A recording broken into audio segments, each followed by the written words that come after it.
Bismillahirrahmanirrahim. Assalamualaikum warahmatullahi wabarakatuh. Perkenalkan, kami dari kelompok 3 kelas R001 program studi pendidikan bahasa Arab Universitas Jambi dengan anggota saya sendiri Nabila Maulina I1 A220021, Munisana I1 A220035, Hera Kurnia I1 A220039. Dosen pengampu Ibu Eva Iriani SPDI MPDI. Mata kuliah Agama 2. Puji syukur kami panjatkan kepada Allah Subhanahu wa taala karena berkat rahmat dan karunia-Nya kami dapat menyelesaikan makalah dan PowerPoint ini. Mungkin dalam pembuatan makalah dan PowerPoint kami masih banyak memiliki kekurangan baik dari segi penulisan, isi, penyampaian dan lain sebagainya. Maka kami sangat mengharapkan kritikan dan saran guna perbaikan untuk pembelajaran yang akan datang. Baiklah, langsung saja ke penjelasan tentang Islam, teknologi, dan seni budaya. A. Pengertian teknologi dan seni budaya. 1. Teknologi. Teknologi adalah ilmu tentang cara menerapkan sains untuk memanfaatkan bagi kesejahteraan dan kenyamanan manusia. Kalau demikian, mesin atau alat canggih yang dipergunakan manusia bukanlah teknologi. Walaupun secara umum, alat-alat tersebut sering diasosiasikan sebagai teknologi. Adapun teknologi adalah terapan atau aplikasi dari ilmu yang dapat ditunjukkan dalam hasil nyata yang lebih canggih dan dapat mendorong manusia untuk berkembang lebih maju lagi. 2. Seni. Seni adalah keindahan. Ia mengungkapkan ekspresi ruh dan budaya manusia yang mengandung dan mengungkapkan keindahan. Ia lahir dari sisi terdalam manusia, didorong oleh kecenderungan seniman kepada yang indah, apapun jenis keindahan itu. Dorongan tersebut merupakan naluri manusia atau fitrah yang dianugerahkan Allah kepada hamba-hambanya. Adapun fungsi seni terbagi menjadi 2, untuk kebutuhan individu dan untuk kebutuhan sosial. Yang pertama, kebutuhan individu. A. Kebutuhan fisik. Sejarah membuktikan bahwa perkembangan seni musik selalu seiring dengan peradaban manusia. Sejak dulu, benda-benda diciptakan dengan mempertimbangkan nilai seni. Misalnya, model baju yang bernilai seni tinggi tentu harganya jauh lebih mahal dibanding yang kurang berseni. B. Kebutuhan emosional.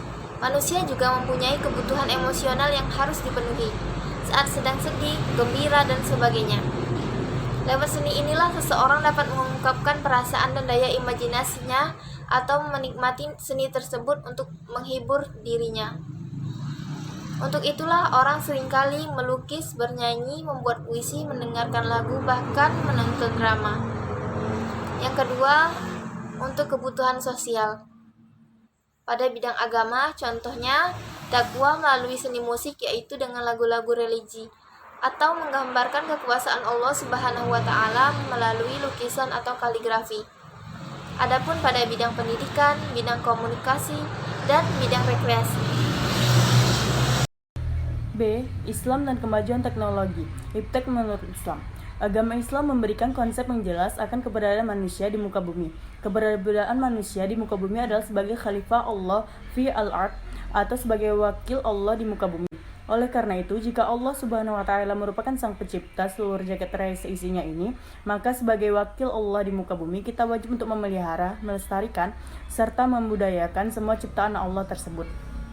Islam mendorong umatnya untuk mencari dan mengembangkan ilmu pengetahuan dan teknologi guna kesejahteraan umum, baik lahir maupun batin. Selain ayat-ayat Al-Quran, terdapat beberapa sabda Rasulullah SAW yang berisi dorong kepada umat Islam untuk mencari ilmu pengetahuan. Salah satunya yaitu carilah ilmu walaupun sampai ke negeri Cina, carilah ilmu sejak dari sampai buayan sampai ke liang lahat. Jadi, jelaslah kiranya bahwa sesungguhnya peranan Islam dalam pengembangan iptek adalah memberikan wawasan serta dorongan yang aktif, sebagaimana tampak pada ayat-ayat Al-Quran dan atas serta sabda Rasulullah SAW. Perkembangan iptek di dunia Islam. Masa sebelumnya yang telah membelenggu dunia barat dengan kevakuman berpikir dinamis, karena pengaruh doktrin agama yang sangat kolot dan sekaligus merupakan masa kegelapan barat. Justru merupakan masa kegemilangan peradaban sains bagi dunia Islam. Pusat-pusat peradaban dan sains Islam pada sekitar abad 7 hingga abad 14 terbentang dari Spanyol hingga India. Pada masa-masa itu lahir sejumlah sarjana dan penemu Islam Muslim yang sangat berpengaruh bagi perkembangan iptek selanjutnya. Para sarjana dan ahli-ahli ilmu pengetahuan Muslim selama abad pertengahan telah banyak menemukan teori dan rumusan serta dasar-dasar bagi sains modern sebelum orang-orang Barat mengenal ilmu-ilmu itu. Contoh sebagian sarjana Muslim dan hasil temuan yang mempengaruhi perkembangan iptek, yaitu yang pertama ada ilmu pasti dan astronomi. Ditemukan oleh Muhammad ibnu Musa al-Khawarizmi 780 sampai 848 Masehi. Ia adalah ilmuwan Muslim yang paling populer di bidang ilmu pasti. Terus ada Abu Abdillah Abdusina al-Batani 858 sampai 929 Masehi. Ia adalah ahli astronomi dari Irak. Dia adalah tokoh yang pertama kali menggunakan ilmu ukur ruang stereometri untuk menentukan letak bintang-bintang di langit. Yang kedua ada ilmu fisika oleh Al-Hasan ibnu Haysam 965 sampai 1309 Masehi. Dia adalah ilmu yang merencanakan pembangunan bendungan yang tinggi di Aswan dan Kuba Universitas Al-Azhar di Kairo. Yang ketiga ada ilmu kimia oleh Izaruddin Aidamar ibn Ali al-Jaldaki. Ia ahli fisika yang mengurai penjelasan tentang sifat-sifat suatu benda, cara menghasilkan dan memurnikannya, serta persenyawaannya. Yang keempat ada ilmu kedokteran oleh Abu Bakar Muhammad ibn Zakaria al-Razi 858 sampai 925 Masehi. Beliau adalah seorang dokter yang sangat berhasil dalam melakukan pengobatan dan penelitian penyakit-penyakit. Cara penelitian yang beliau lakukan menggunakan medium dengan daging hewan. Oleh pemerintah, beliau diminta untuk membuat rumah sakit yang terhindar dari lingkungan yang terkena kuman. Islam dan beberapa masalah iptek kontemporer, yaitu salah satu contoh beberapa hasil temuan teknologi mutakhir yang memiliki hukum dan moral. Satu yaitu bayi tabung dan inseminasi buatan. Istilah bayi tabung dalam bahasa kedokteran dikenal dengan sebutan in vitro fertilization and embryo transfer, atau dalam kasana hukum Islam dikenal dengan tif al-anabib atau atfaf al-anbubah. Bayi tabung merupakan teknik antara sperma suami dan sel telur istri yang masing-masing diambil dan kemudian disatukan di luar kandungan. Biasanya medium yang digunakan adalah tabung khusus. Teknik bayi tabung diperuntukkan bagi pasangan suami istri yang mengalami masalah fertilisasi. Pasien bayi tabung umumnya menderita kelainan yaitu kerusakan pada saluran telurnya, lendir rahim istri yang tidak normal, adanya gangguan kekebalan di mana terdapat zat inti, terdapat sperma di tubuh istri, tidak hamil juga setelah dilakukan bedah saluran telur atau setelah dilakukan pengobatan endorsme, pecahnya gelembung cairan yang berisi sel telur. Sedangkan pada suami, teknik ini diperuntukkan bagi mereka yang umumnya memiliki kelainan mutu sperma yang kurang baik, jumlah sperma yang sangat sedikit sehingga secara alami sulit diharapkan terjadi pembuahan. Yang kedua ada aborsi dan eutanasia. Perkembangan ilmu pengetahuan, peradaban dan teknologi telah menimbulkan cara prosedur penghentian umur dengan efisien dan sekaligus memberikan ruang bagi manusia untuk bebas menentukan pilihannya sesuai dengan hak asasi. Islam dalam hal ini memberikan aturan-aturan yang jelas, yaitu aborsi atau pengguguran kandungan. Aborsi yang dimaksud sebagai tindakan untuk mengakhiri kehamilan atau kehidupan sebelum janin hidup di luar kandungan. Terus ada eutanasia, merupakan tindakan penghentian kehidupan manusia baik dengan cara menyuntiknya zat tertentu atau dengan minum pil atau dengan cara lainnya. Tindakan ini muncul akibat terjadi penderitaan yang berkepanjangan dari pasien. Yang ketiga ada transfusi dan transplantasi. Transfusi darah dimaksud untuk menolong manusia yang sedang membutuhkan dalam penyelamatan jiwanya. Ajaran Islam bahkan menganjurkan orang menyumbangkan darahnya demi kemanusiaan. Tujuan mulia tersebut tentu saja harus diimbangi dengan niat yang ikhlas untuk menolong orang lain. Dalam transfusi darah tidak dipersyaratkan ada kesamaan agama atau antara pendonor maupun penerima. Semua dilakukan untuk menolong harkat dan martabat manusia. Untuk menentukan hukum transfusi darah secara syar'i, kaidah hukum fiqih menyatakan bahwasanya hukum asal dari segala sesuatu atau di luar ibadah adalah boleh, sehingga ada dalil yang tegas melarangnya. Maksudnya bahwa hukum transfusi darah menurut Islam adalah boleh karena tidak ada dalil atau hadis yang jelas dan tegas melarangnya. Yang kedua ada transplantasi atau pencengkokan. Transplantasi adalah pemindahan organ tubuh manusia yang masih memiliki daya hidup sehat untuk menggantikan organ tubuh yang tidak sehat dan tidak berfungsi dengan baik apabila diobati dengan teknik dan cara biasa. Bahkan harapan hidup penderitaan hampir tidak ada lagi. Organ tubuh yang ditransplantasi seperti ginjal, jantung, dan mata. Dalam melakukan transplantasi, terdapat 3 kondisi yang berbeda dari pendonor dan penerima dalam implikasi hukum, yaitu kondisi donor sehat. Para ulama berpendapat hukum transplantasi model ini dilarang agama, yaitu haram. Hal ini didasarkan atas maksud dari firman Allah, dan janganlah kamu menjatuhkan dirimu sendiri ke dalam kebinasaan. Ayat ini mengingatkan kita agar tidak gegabah berbuat sesuatu yang bisa berakibat bagi diri sendiri meskipun itu tujuan mulia. B. Kondisi donor sakit atau mati. Para ulama berpendapat bahwa transplantasi organ tubuh dari donor yang sakit atau koma diharamkan agama.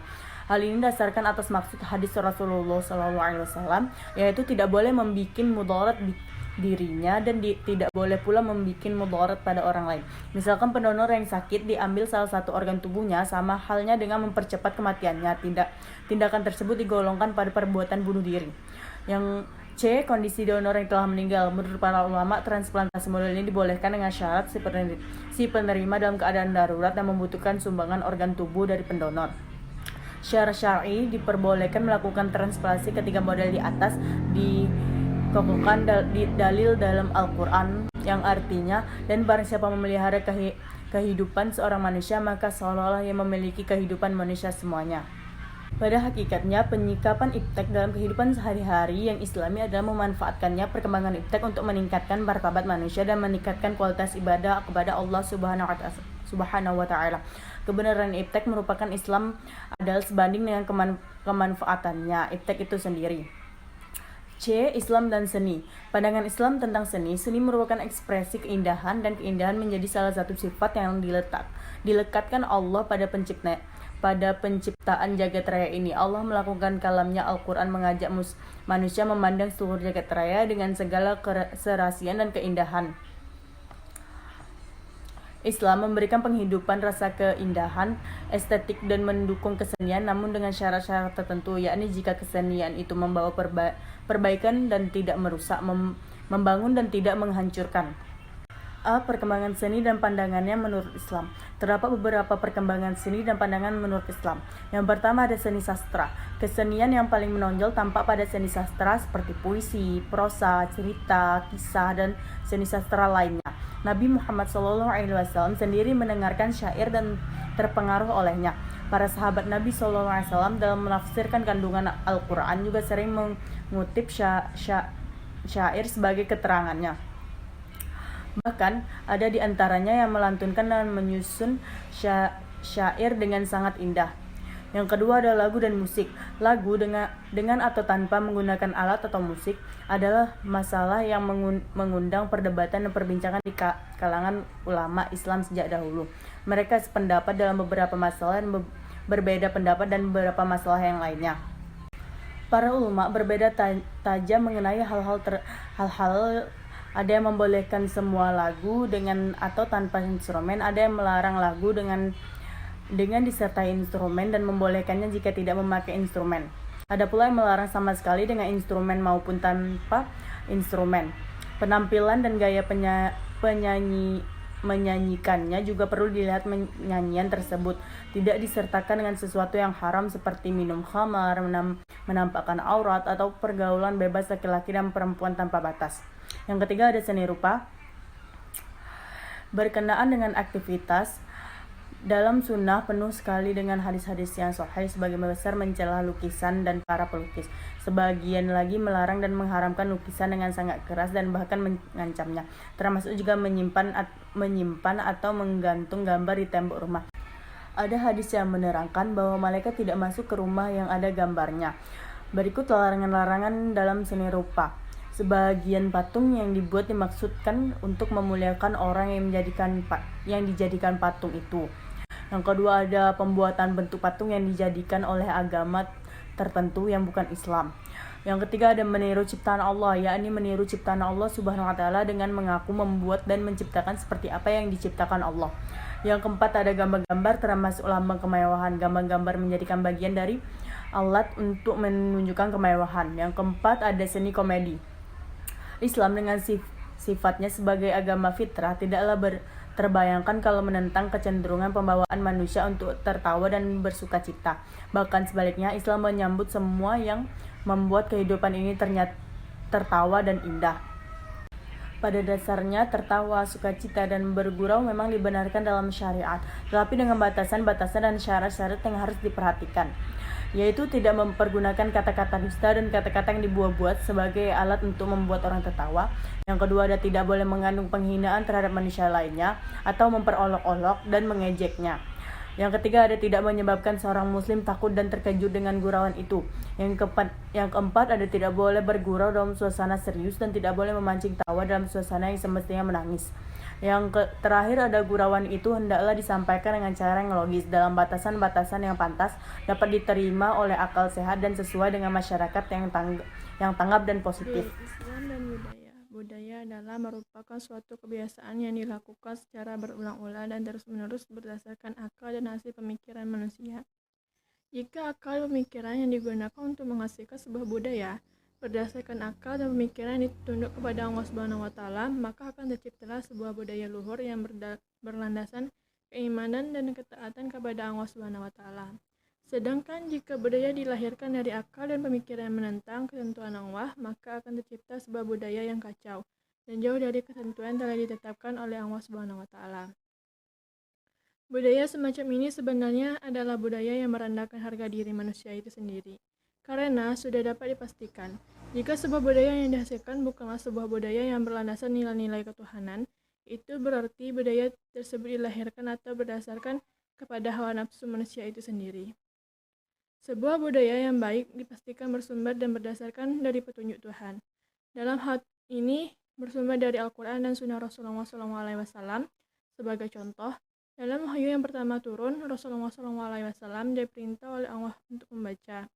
Arti membaca di sini bukan hanya saja diartikan secara verbal, yaitu membaca sebuah hasil karya tulisan, tetapi juga dengan arti membaca yang lain, yang berarti melihat berbagai macam kekuasaan Allah Subhanahu wa taala di alam dan mengeksplorasi ilmu yang terkandung di dalamnya.